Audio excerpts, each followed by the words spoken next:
Gen Z, যারা অল্প বয়সী ছেলে মেয়ে, ছাত্র যুবক, যাদের স্বপ্নকে কিছু দুর্নীতিগ্রস্ত নেতা সম্পদ বাড়ানোর জন্য, টাকা পয়সা চুরি করার জন্য গোটা পরীক্ষা ব্যবস্থা, গোটা টেস্ট ব্যবস্থা, গোটা শিক্ষা ব্যবস্থাকে ধ্বংস করছে। সেই প্রতিবাদী ছাত্ররা 17, 18, 19, 20, 21, 22, 25 বছরের ছেলে মেয়েরা, আর যাদের শিক্ষার্থীদের চাকরি হওয়ার কথা, প্রতিশ্রুতি দেওয়া হয়েছিল বছরে 2 কোটি বেকারকে কাজ দেবে, অথচ সমস্ত কাজের সুযোগ বন্ধ করে দেওয়া হচ্ছে। তখন তারা যখন প্রতিবাদ করছে, আমাদের দেশের আধা সেনা এখানে যেমন কলকাতা পুলিশ বলল কর্পোরেশনের সাথে জমায়েত করতে পারবে না, সেরকম হোম মিনিস্টার অমিত শাহের মোদী সরকারের দিল্লি পুলিশ আর তার সঙ্গে আধা সেনা, প্যারামিলিটারি ফোর্স বন্দুক তাক করে আছে। তাদের বিরুদ্ধে যারা বলল সিবিএসই পরীক্ষায় জালিয়াতি হয়েছে, সেটা বন্ধ করতে হবে, অপরাধীদের শাস্তি দিতে হবে। নিট পরীক্ষায় যারা পেশাগত শিক্ষা গ্রহণ করবে, তার জন্য যোগ্যতার পরীক্ষা বছর পর বছর প্রস্তুতি দিয়েছে, সেখানে জালিয়াতি হয়েছে, বিজেপির নেতারা করেছেন। বলা হচ্ছিল শিক্ষামন্ত্রী ধর্মেন্দ্র যাদব, তাকে পদত্যাগ করতে হবে। গত 3-4 মাস ধরে চলছে প্রতিবাদ। প্রধানমন্ত্রী শব্দটি করেননি। প্রথমে তারা মানতেই রাজি হয়নি, যেমন আমাদের রাজ্যে এখানে মমতা সরকার মানতে রাজি হয়নি, আর মিডিয়া যেমন দালালি করে রিপোর্ট করেনি যে দুর্নীতি কি হয়েছে। এখন অনেকে বলছে রাতারাতি পাল্টিকে। তাহলে ওখানে যেহেতু প্রধানমন্ত্রী শব্দ করেননি, আমরা দেখলাম কেউ এটা মানতে রাজি নয়। আমাদের গর্ব, 18-19 বছরের ছেলে 3 জন ছাত্র, তার মধ্যে আমাদের এই পশ্চিমবঙ্গের একজন, উত্তরবঙ্গের নিসর্গ অধিকারী, তারা টেকনোলজি ব্যবহার করে, কম্পিউটার ব্যবহার করে, আইটি ব্যবহার করে, যেটা খবরের কাগজ জালিয়াতি করে, এখানে যেমন রাস্তাঘাট, ব্রিজ, হাসপাতালের টেন্ডার করার সময় তৃণমূল দুর্নীতি করেছে, দিল্লিতে পরীক্ষা নেওয়ার ব্যাপারে সিবিএসই ওই রকম টেন্ডার প্রসেসকে জালিয়াতি করে দুর্নীতি করেছে, আর ছেলে মেয়েদের ভবিষ্যৎ নিয়ে খেলেছে। একই জিনিস শীতের ক্ষেত্রে। তাহলে অল্প বয়সী ছেলে মেয়েরা, তাদেরকে আমি কুর্নিশ জানাই, তারা এই মোদী সরকার আর বিজেপির মুখে গোবর লেপে দিয়েছে, তারপরে স্বীকার করতে বাধ্য হয়েছে যে হ্যাঁ দুর্নীতি হয়েছে। প্রধানমন্ত্রী পরীক্ষা পে চর্চা, মন কি বাত, ধন কি বাত করেন, কিন্তু ওতন কি বাত করেন না। আজকে দেশের কথা যারা বলছে, দেশের ভবিষ্যতের কথা যারা বলছে, দেশের শিক্ষা ব্যবস্থার কথা যারা বলছে, কিছু দালাল মিডিয়া, গদি মিডিয়া, বিজেপি আরএসএস নেতা বাজেন্দার বলছে এরা দেশদ্রোহী, কারণ টাকা কামানোর ধান্দাকে বিরোধিতা করছে। এখানে অনেকে আছে। পশ্চিমবঙ্গের দুর্ভাগ্য, 100 বছর 150 বছর আগে থেকে গত 1.5-2 দশক আগে পর্যন্ত বলা হতো বাংলা যা ভাবে, যা করে, গোটা দেশ তা পরের দিন করে, তাই তো? এখন কি হয়েছে উল্টো, যখন গোটা দেশ 14 থেকে মোদী সরকার আর বিজেপি জালিয়াতি দেখছে, দুর্নীতি দেখছে, সাম্প্রদায়িক রাজনীতি দেখছে, লুটতরাজ দেখছে, তখন এখানে বাঙালি, বাংলার মানুষ এখন 10-12 বছর পরে হঠাৎ বিজেপির প্রেম জেগেছে। বিজেপি জাগেনি। ধর্ম, মন্দির, হিন্দু, মুসলমান, ঘৃণা, বাংলাদেশি, রোহিঙ্গা, এসআইআর, আর তার সঙ্গে গদি মিডিয়া, এমন একটা তৃণমূলের জাল জচ্চুরি, বস্তানি, গুন্ডামি, ধর্ষণ, খুন, জখম, পুলিশের জ্বালানি, এই সবে মানুষ বিরক্ত হয়েছে। কিন্তু আমরা কি দেখছি এখন?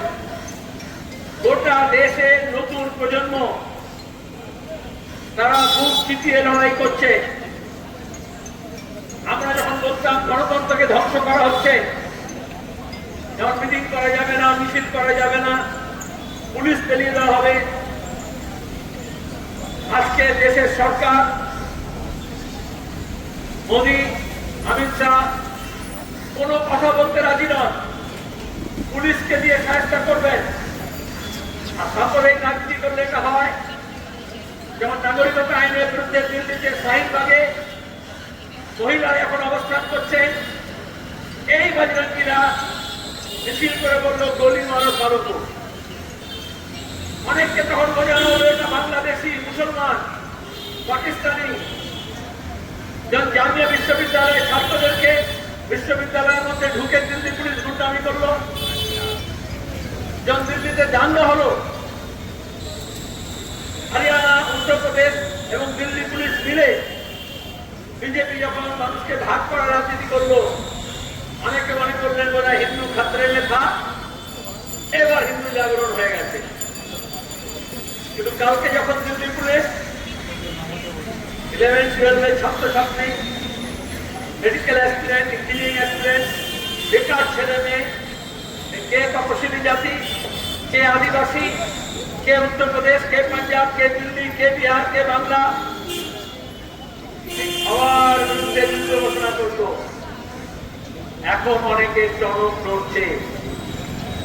1 মাস 2 মাস আগেও যাদের একটু বিজেপি জ্বর হয়েছিল, তাদের এখন অনেকের ঘাম দিয়ে জ্বর ছাড়ার কথা, क्योंकि असलियत सामने आ रही है। কেউ দেখে শেখে, কেউ ঠেকে শেখে। গোটা দেশের মানুষ ঠেকে শিখেছে। আর আমরা বামপন্থীরা বলছিলাম একটু দেখে শিখুন, কিন্তু বাংলার মানুষেরও স্বাদ হলো না আমরা ঠেকেই শিখবো আর ঠকেই শিখবো। এখন আমরা ঠকবাজি বুঝতে পারছি না। যারা অপরাধী তাদের শাস্তি করুন, কিন্তু তার বদলে কেন হয়েছিল জানি না, ডিফেন্স অফ ইন্ডিয়া রুল কেন হয়েছিল জানি না, পিটি অ্যাক্ট, নিবন্ধনমূলক আইন, প্রিভেন্টিভ ডিটেনশন আইন কেন হয়? ইংরেজ আমল থেকে কথা বলেছে, যারা শ্রমিকের কথা বলেছে, কৃষকের কথা বলেছে, শিক্ষার কথা বলেছে, কাজের কথা বলেছে, তাদেরকে বিরোধীদেরকে সহায়তা করার জন্য সব সময় এই আইনগুলো ব্যবহার করা হয়েছে ইংরেজ আমল থেকে। আর এখন বিজেপি শাসন আমাদের দেশে এমন এই কালা কানুনের হলিডে কখনো হয়নি। কখনো নিশা, কখনো নাসা, কখনো টাডা, কখনো ইউএপিএ। তাহলে যাতে মানুষ মাথা তুলে না দাঁড়ায় এবং প্রতিবাদ না করে, তার জন্য সাধারণ যে আইন আছে তার বদলে কড়া আইন নিয়ে আসা হয়। আর একটা অংশের মানুষকে বলে এটা হচ্ছে গুন্ডাদের দমন করার জন্য, অপরাধীদের দমন করার জন্য। আসলে বিধানসভায় আর পার্লামেন্টে যদি অপরাধী আর গুন্ডা রেখে বসে, তারা কখনো গুন্ডা দমন করার জন্য আইন করে না, তারা গুন্ডামি বাড়ানোর জন্য আইন করে। আর যারা প্রতিবাদী, সে ছাত্র হোক, যুব হোক, শ্রমিক হোক, কৃষক হোক, মহিলা হোক, কর্মচারী হোক, শিক্ষক হোক, তাদের বিরুদ্ধে সে আইন প্রয়োগ করা হয়। জরুরি অবস্থার সময় সুরেন্দ্র চতুর্বেদী একটা কবিতা লিখেছিলেন, विधान चाहे संविधान की हो, बड़ो कविता में चक्र को, तलवार चाहे विधान की हो चाहे संविधान की हो, इतिहास गवाह है तलवार हमेशा किसी नेक नियत आदमी बनाते हैं और किसी न किसी बहाने वो बदनीयत आदमी के हाथ चला जाता है। তাহলে আসলে ডিফেন্সের জন্য বানানো হয় অস্ত্র, কিন্তু সেই অস্ত্র প্রয়োগ যখন হয় সেটা অফেন্সের জন্য হয়। তাহলে দিল্লি পুলিশ কালকে দেখিয়ে দিল খুন জখম দাঙ্গাবাজদের দমন করার জন্য পুলিশের অস্ত্র না, কিন্তু চোর জোচ্চোর নেতা মন্ত্রীদের বাঁচানোর জন্য সেই পুলিশের অস্ত্র ব্যবহার হয় সাধারণ ছাত্র যুবদের উপরে। আমাদের কথা বলছিল যুবনেতা এখনই